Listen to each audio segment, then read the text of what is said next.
নমস্কার, বাংলা জাগোয় আপনাদের স্বাগত। হাঁটু প্রতিস্থাপন নিয়ে আমাদের মধ্যে নানান প্রশ্ন রয়েছে। হাঁটু প্রতিস্থাপন করার পর সুস্থভাবে হাঁটাচলা করতে পারবো তো?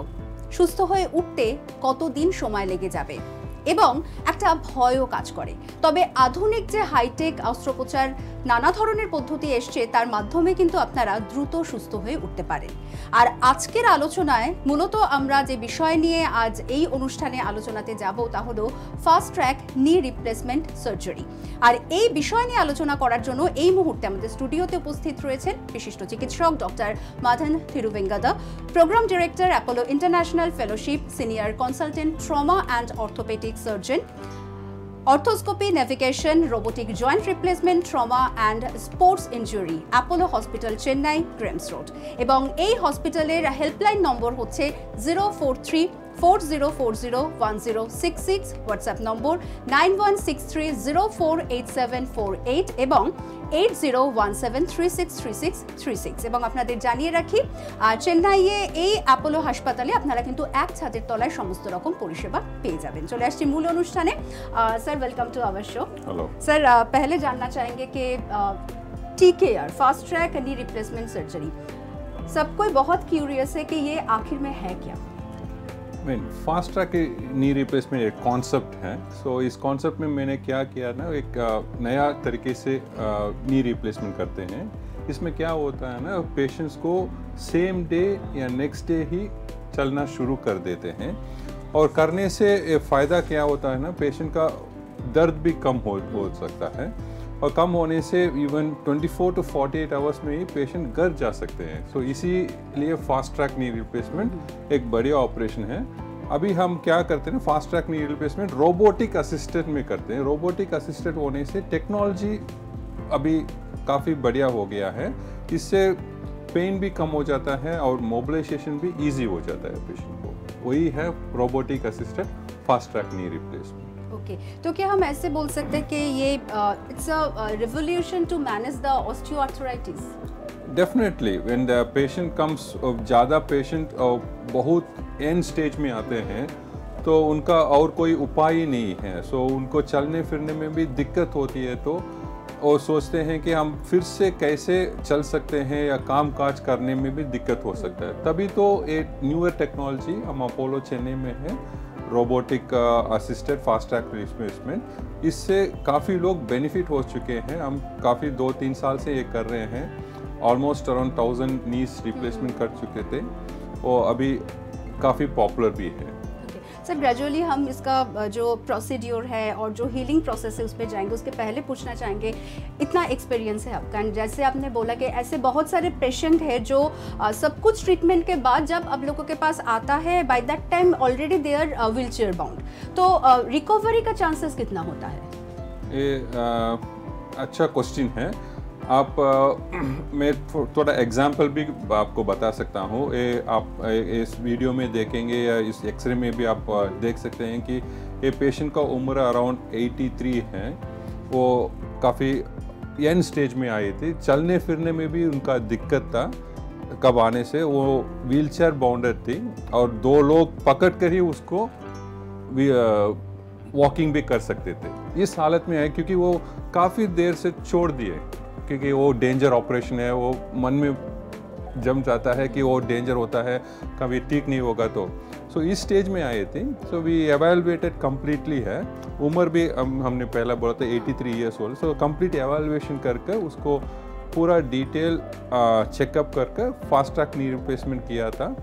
अभी आप दूसरे वीडियो में देख सकते हैं कि 1-2 महीने में ही किसी मदद के बिना चल सकते हैं और सीढ़ी भी वो कर चल सकते हैं। सो वही एडवांटेज है। मतलब ये एक इट्सएल्फ इट्स अ मतलब एविडेंस बेस्ड एक ट्रीटमेंट है, ऐसे बोल सकते हैं। एंड कुछ गेम चेंजिंग टेक्नोलॉजी भी है। या एविडेंस बेस्ड तो है, दैट इज़ ट्रू कि नी रिप्लेसमेंट के एविडेंस काफ़ी स्टडीज़ भी हुआ है। रोबोटिक नी रिप्लेसमेंट से एडवांटेज क्या होती है, अब्रॉड में काफ़ी स्टडी भी हुआ है और एविडेंस भी है और न्यूअर टेक्नोलॉजी भी है। This is the computerised game changer I would say. तो इसका क्या कुछ प्रोस एंड कॉन्स होता है, मतलब कौन कौन पेशेंट इस ट्रीटमेंट्स के से जा सकते हैं? सभी पेशेंट्स वो कर सकते हैं रोबोटिक जॉइंट रिप्लेसमेंट। अभी तो वी आर सीइंग आर्थराइटिस तो अर्ली एज में भी आता है पेशेंट को। उम्र तो कोई कॉन्ट्राइंडिकेशन नहीं है, specially when they are healthy and all this thing, that is another issue. But ये तो किसी उम्र में भी कर सकता है, वही एडवांटेज है। तो इसका कोई ड्रॉबैक ऐसा कोई बढ़िया नहीं है। तो एडवांटेज ही काफ़ी ज़्यादा है। तो पहले ये जान लें कि इसका एडवांटेज क्या है, और अगर कुछ ड्रॉबैक और डिसएडवांटेज है तो वो भी क्या है। पहला तो एडवांटेज के बारे में बताएंगे, क्योंकि एडवांटेज तो वो होता है कि पहले से हमें जानकारी मिलता है उनका जॉइंट कितना तक खराब होता है। वो सीटी स्कैन हम करते हैं, सीटी स्कैन से हमें पता चलता है कि जॉइंट का वो कितना साइज़ का इम्प्लांट उन्हें अच्छी तरह से करना है। वो हम कंप्यूटराइज्ड इमेजिंग करते हैं और उसको थोड़ा कैलिब्रेशन करते हैं। कैलिब्रेशन करने के बाद हमें जांच करता है कि उनका कितना बोन काटना चाहिए, और प्रिसिशन भी होता है, क्योंकि 1 मिलीमीटर के हिसाब से वो प्रिसिशन होता है रोबोटिक्स से। सो वो टिश्यू डिसेक्शन भी कम होता है। टिश्यू डिसेक्शन कम होने से उसका लाभ क्या होता है, दर्द कम होता है और ब्लड लॉस भी कम होता है। उससे काफ़ी पेन भी और ब्लड लॉस कम होने से हम ईयरली मोबिलाइजेशन, क्योंकि सेम डे भी हम मोबिलाइज कर सकते हैं, और 1 या 2 दिन में वो सीडी भी करने लायक हो जाते हैं। मोस्टली फास्ट ट्रैक में 24 to 48 आवर्स में डिस्चार्ज होता है। कभी कभी पेशेंट ज़्यादा उम्र होता है तभी तो 1 या 2 दिन और ठहरना पड़ता है, वही मेजर एडवांटेज है इस। तो मेरा ख्याल से सबको ये भी जानना चाहेगा कि मैनुअल सर्जरी और दिस रोबोटिक सर्जरी डिफरेंस क्या है। मैनुअल सर्जरी तो हम 25-30 ईयर्स से कर रहे हैं। एक गेम चेंजर टेक्नोलॉजी अभी 5 साल से इंडिया में उपलब्ध है। सो अब्रॉड में हम ट्रेनिंग हो चुके हैं, अब्रॉड में 10 साल पहले ही हम शुरू कर चुके हैं। सो यहाँ अभी अब अपोलो में 3-4 साल से हम कर रहे हैं। सो मैनुअल से क्या होता है ना, सो टिश्यू डिसेक्शन या कटिंग जिग बोलते हैं, वो हम ट्रायल एंड एरर में करते हैं। ट्रायल एरर करने से वो इम्प्लांट कितना कहाँ पर पहुँचना है, ये वाला साइज़ करेक्ट है या नहीं है, वो सभी मैनुअल से करना पड़ता है। और काटने के समय भी बहुत बढ़िया काटते हैं। मतलब ये एकदम सही अलाइनमेंट से होता है। अलाइनमेंट से होता है और स्मॉल इंसेशन होते हैं इससे।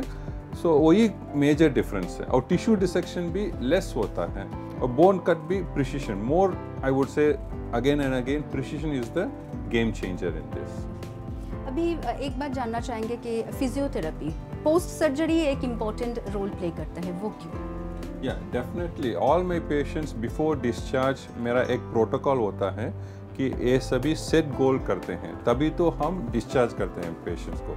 ये सेट गोल क्या होता है ना, वो हम नी बेंडिंग बोलते हैं ना। So we have to make sure within the hospital itself आप 90 डिग्री बेंड कर सकते हैं और चलने फिरने के भी लायक हो जाते हैं। ऑफ कोर्स थोड़े देर के लिए उन्हें वॉकर चाहिए, सो वो सभी हम ट्रेन कर देते हैं। फिजियोथेरेपी, मसल स्ट्रेंथनिंग एक्सरसाइजेस वो काफ़ी ज़रूरी है post operative. Also pre operatively itself वो हम शुरू कर देते हैं पेशेंट्स को। सो तभी तो मसल अच्छे तरह से, ये मसल अच्छी तरह से होगा तो वही लिफ्ट करने में मदद करता है। So that one.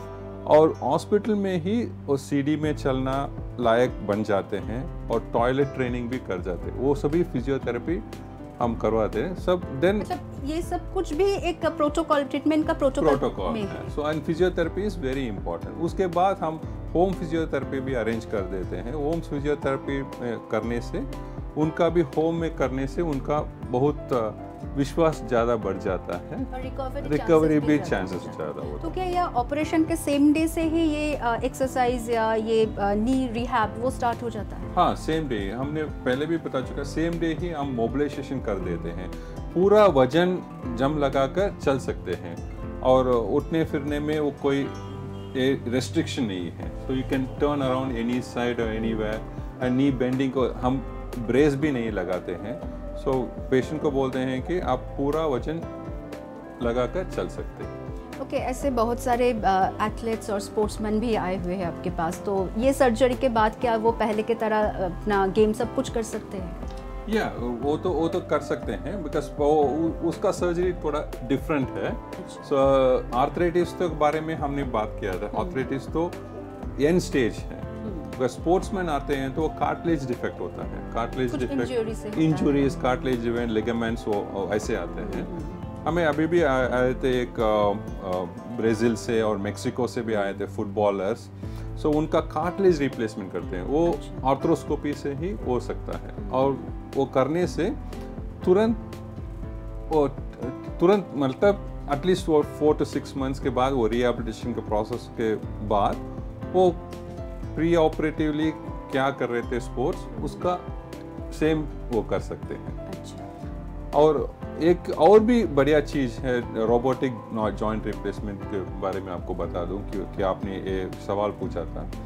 Partial knee replacement भी हो सकता है। कभी कभी क्या होता है ना, एक जगह ज़्यादातर घिसट कर खराब हो गया है, काफ़ी तर यंग पेशेंट्स में।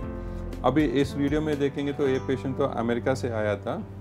तो उनका एक ही मकसद था कि हम ऑपरेशन करके वेकेशन जाना है तुरंत। तो उनका जांच कराया तो एक पार्ट नी काफ़ी छेद हो गया। So I had to replace only one part of the knee which is damaged. वो रोबोटिक से किया था। आप इस वीडियो में देख सकते हैं कि वो खुद सेम 2 hours 3 hours के ऑपरेशन के बाद में खुद चलने लगा विदाउट एनी असिस्टेंस। और एक बात मुझे भी आश्चर्य हुआ थी कि वो 2 weeks के बाद ही अब्रॉड वो वैकेशन चला गया। वैकेशन चले गए, फिर से आकर मुझे मिला था, क्योंकि वो बोल रहा था कि दूसरा नी में प्रॉब्लम है सर, मैं अमेरिका जाने के पहले आपके साथ ही ऑपरेशन करना चाहता हूं। ये बात भी मुझे पूछना था कि ऐसे बहुत सारे पेशेंट आते हैं, दोनों नी का ही बहुत बुरा हाल है, तो एक साथ क्या 2 नी का सर्जरी हो सकता है? हाँ। या सजेशन क्या है कि एक एक करके करना बेटर है? श्योर, एक साथ भी हो सकता है, मगर उसके लिए हम थोड़ा प्रोटोकॉल है, क्योंकि प्रोटोकॉल क्या होता है, एक साथ करने से थोड़ा रिस्क 1 or 2% ज़्यादा है। इसीलिए हम थोड़ा जांच कर देते हैं, एवेलुएशन कर देते हैं। हमने बोला था कि हमारा प्रोटोकॉल है, प्री ऑप असेसमेंट होता है। असेसमेंट होने से कार्डियक रिस्क, हार्ट का कोई संबंध में कोई रिस्क नहीं है, बढ़िया है, तो वो कर सकते हैं। ऐसे भी अब 88 years ओल्ड लेडी, तो उसका भी दोनों घुटनों का एक ही साथ ऑपरेशन होता है। अपोलो में इतना ज़्यादा फैसिलिटी है कि हाई रिस्क पेशेंट्स को भी हम कर सकते हैं। ये कैसा पॉसिबल है ना, हमने इनको बेहोश नहीं किया और स्पाइनल भी नहीं दिया। So just blocks of the nerves going to the knee joint, उसके कर दोनों घुटनों का एक ही साथ ऑपरेशन किया था। अच्छा। क्योंकि उनका इतना खराब था कि एक घुटने के करने के बाद भी वो चलने फिरने में दिक्कत हो सकती है, तो उस पेशेंट्स को एक ही साथ में करते हैं। और दूसरा, कभी कभी पेशेंट अब्रॉड से आते हैं या नॉर्थ से आते हैं, तो उनका बार बार आना मुश्किल है, तो उस पेशेंट्स को वो भी चाहते हैं कि एक ही बार करके हो गया, तो उनको एक ही साथ कर सकते हैं। और ऐसे भी चांसेस है कि एक बार ऑपरेशन होने के बाद दोबारा ऑपरेशन का सर्जरी का जरूरत पड़े? टचवुड अभी तक तो कोई पेशेंट नहीं हुआ है। ओके, क्योंकि ये इम्प्लांट सही तरह से करेंगे, प्रिसिशन से करेंगे, तो काफ़ी सक्सेसफुल ऑपरेशन है। मैनुअल और इसका ऑपरेशन सक्सेस रेट तो बोलेंगे तो इसका रोबोटिक असिस्टेड फास्ट ट्रैक में around 98 to 99% success rate. So इतना बढ़िया, but you have to have a proper trained person to do it. Facility के हिसाब से करेंगे तो। एंड पोस्ट सर्जरी भी जैसे आपने बोला, वो फिजियोथेरेपी वो सब ठीक से करना है। और इम्प्लांट का काफी लोग पूछते हैं, इम्प्लांट तो आर्टिफिशियल लगा है, ऐसे कितना दिन तक चलेगा ऐसे? सो काफ़ी स्टडीज आप जांच करेंगे तो most of the studies is says that 15 to 20 years is the life span of the implant. But I have seen people with is 20-25 years तक भी चलता है, क्योंकि हम काफ़ी बढ़िया इम्प्लांट यूज़ करते हैं, सभी time tested implants, imported implants. तो जैसे आपने बोला कि वो इम्प्लांट का लाइफ स्पैन, वो भी एक इम्पोर्टेंट क्वेश्चन है। 20-25 years तक ये चल सकता है। पोस्ट सर्जरी ऐसे बहुत दिखा जाता है कि घुटने मुड़ के बैठना, सीढ़ियाँ चढ़ना, इससे कुछ प्रॉब्लम होता है वो इम्प्लांट का लाइफ स्पैन में, या ये सब कुछ फॉलो करना पड़ता है? नहीं, वही है, हम ऑपरेशन के when we are doing operation itself, उसी समय बैलेंसिंग होता है, नी का बैलेंसिंग. सो नी बैलेंसिंग, करेक्ट टेंशन सभी करेंगे, प्रिसिशन से करेंगे तो उसमें कोई दिक्कत नहीं होगा. वो पूरा 120-130 डिग्री तक भी बेंड हो सकता है. वो बोलते हैं high flexion knee. So high flexion knee भी काफ़ी बढ़िया बेंड कर सकते हैं. और when you do a partial knee replacement वो सभी करेंगे तो दौड़ भी सकते हैं. I have seen people who have done partial knee replacement. अभी बोला था वो अमेरिका से आया था. So he has gone to trekking and all on that. So that is what the advantage of. आप अपोलो चेन्नई हॉस्पिटल की बात कर रहे थे, तो ये सर्जरी से लेके पोस्ट सर्जरी नी रिहब तक किस टाइप का फैसिलिटी उधर मिल सकता है? मुझे तो पूरा टीम चाहिए. सो ये नहीं है कि हम बताते हैं कि कंप्लीट टीम हो. ये नहीं है कि मैं ये करूँगा, मैं ऐसे नहीं बोल सकता. मैं ऑपरेशन करेगा, पेशेंट्स का भी 50% कोऑपरेशन चाहिए. डॉक्टर और ऐसे भी कुछ गलतफहमी है हमारे अंदर कि नी रिप्लेसमेंट हो गया मतलब मैं पूरा फिट हो गया. ऐसा नहीं, जैसे आप बोल रहे हैं कि वो rehab that is most important. Because हम तो ऑपरेशन कर चुके थे. Later on the physio plays a important role rehabilitation के लिए. वो फिजियोथेरेपिस्ट भी काफ़ी अच्छी तरीके से हमारा दे सकते हैं क्योंकि they follow all the protocol of what I been saying. So वो फॉलो कर और पेशेंट्स को भी हम काफ़ी दूर से आते हैं तो पेशेंट्स को भी एक कॉपी देते थे हमारा प्रोटोकॉल. तो लोकल फिजियोथेरेपी भी वो कर सकते हैं हमारा प्रोटोकॉल बेस करके. So then I follow up by online consultation as well. So ऐसे पूरा ये नहीं कि ऑपरेशन कर दिया छोड़ दिया, ऐसे नहीं होता है. ऑपरेशन कर रेगुलर फॉलोअप भी होना चाहिए पेशेंट्स को. सो तभी तो सक्सेस रेट अच्छा होगा. ये फॉलोअप कितने दिन तक करना चाहिए और जो फिजियोथेरेपी वो भी कितने दिन तक करना चाहिए? वो पेशेंट्स के ऊपर में डिपेंड करता है. सो काफ़ी पेशेंट्स अभी सम पेशेंट्स 2 वीक से ही अपने आप चलने लायक हो जाते हैं विदाउट एनी क्रचेस और एनीथिंग ऑन दैट. किसी पेशेंट्स को 3-4 वीक्स लगता है. ऐसे एवरेज हम बोलते हैं 6 वीक्स टू 2 मंथ्स फिजियोथेरेपी होना चाहिए. First 2 weeks is very crucial क्योंकि 2 to 3 weeks is very crucial. इसलिए बोल रहा हूँ कि वो मसल का हम काट कर वो सिलाई लगाते हैं ना. सो सिलाई में वो कंट्रैक्शन हो जाता है. वो कंट्रैक्शन हो गया तो एक से जम जाता है. सो फर्स्ट 2-3 वीक्स उसको रिलैक्स कर वो स्ट्रेचिंग सभी अच्छी तरह से करने से रिजल्ट्स काफ़ी बढ़िया होता है. So that is very crucial. उसके बाद 3 days once 4 days once physio आकर जस्ट सुपरवाइजन करने से ही चलता है, ठीक हो जाता है. और ऐसे बहुत सारे पेशेंट होता है जिनमें कोमॉर्बिडिटी डिजीज होता है, तो उनके लिए कुछ खास चीज़ ध्यान में रखना पड़ता है?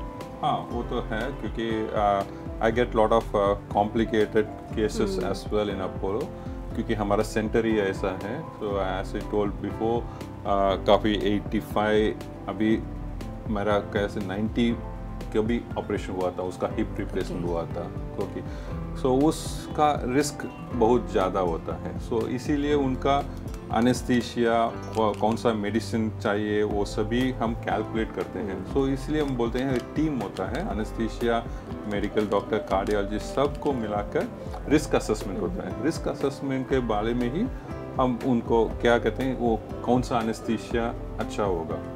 So like I told previously example भी एक पेशेंट को कोई एनेस्थीसिया भी नहीं दे सकते क्योंकि उनका हार्ट कंडीशन इतना ख़राब था और लंग का कैपेसिटी भी उतना ज़्यादा नहीं था. So we can't give general anaesthesia. और स्पाइनल भी काफ़ी 88-89 ईयर्स हो गया तो स्पाइन में एनेस्थीसिया भी नहीं दे सकते. वो भी प्रॉब्लम था. तो उसका भी ये नहीं कि वो ऐसे छोड़ दिया. So what we did is we did a nerve block and then we did the operation. So she is now better. Sir lastly पूछना चाहेंगे कि नी हेल्थ के लिए क्या करना ज़रूरी है एंड सेकेंडली पोस्ट सर्जरी जल्दी रिकवरी के लिए वो क्या टिप्स है? So this is a very preventable causes. हम प्रिवेंटेबल कॉसेस अभी तो हम बात कर रहे थे कि treatment causes. Now preventable causes अभी तो हम काफ़ी यंग एज में ही नी रिप्लेसमेंट करना शुरू कर दिया क्योंकि उनका they don't take care of the health properly. क्या होता है ना, one thing is weight. More weight goes into the knee joint, the more wear and tear. That is the one condition. Exercise is lacking.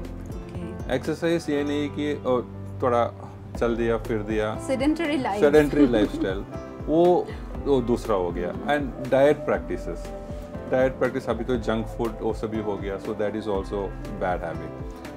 आप एक को important tip देता हूँ, क्योंकि वो नी जॉइंट है ना, उसका साइनोवियर फ्लूइड होता है, so that is the most nutrition part of the knee which helps in the cartilage to build।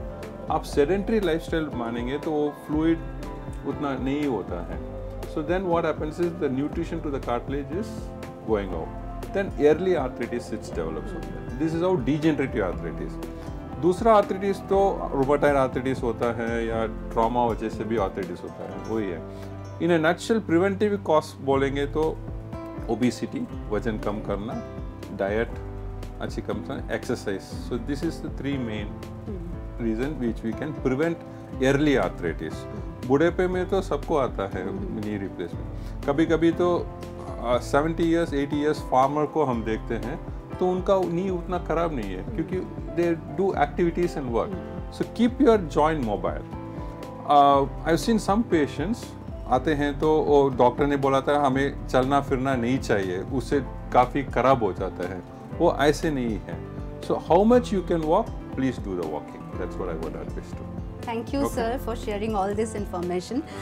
হাঁটু ভালো রাখতে গেলে প্রথমত ওজন নিয়ন্ত্রণে রাখতে হবে এবং নিয়মিত শরীরচর্চা তো করতেই হবে, কিন্তু অসুস্থতা তো আমাদের হাতে নেই। তা সত্ত্বেও যদি সত্যি হাঁটু প্রতিস্থাপনের প্রয়োজন পড়ে এবং যে চিন্তা আমরা সবসময় করি যে প্রতিস্থাপনের পর সুস্থ হয়ে উঠতে পারবো তো কোনো রকম সমস্যা হবে না, তো একেবারেই নয়। কারণ হাইটেক অনেক রকম অস্ত্রোপচার এসেছে এবং যেরকম ফাস্ট ট্র্যাক যে নি রিপ্লেসমেন্ট সার্জারি সম্পর্কে শুনলাম, সেই দিনই আপনি সুস্থ হয়ে বাড়ি যেতে পারেন বা হয়তো 1-2 দিন সময় লাগবে, কিন্তু দরকার পরবর্তী সময় যে নি রিহ্যাব অর্থাৎ সঠিকভাবে ফিজিওথেরাপি করানো এবং চিকিৎসকের পরামর্শ যদি নেন তাহলে সুস্থ হবেন। এবং Apollo hospital Chennai grams road, সেখানে এক ছাতার তলায় বলা যেতে পারে সমস্ত রকম পরিষেবা আপনারা পাবেন। একটা টিম ওয়ার্কের মাধ্যমে আপনাদেরকে এই পরিষেবা দেওয়া হয়। আরও একবার হেল্পলাইন নম্বরটা আমি বলে দেবো 04440401066 এবং হোয়াটসঅ্যাপ নাম্বার 9163048748 এবং 8017363636। আজ অনুষ্ঠান এখানেই শেষ করছি। নমস্কার।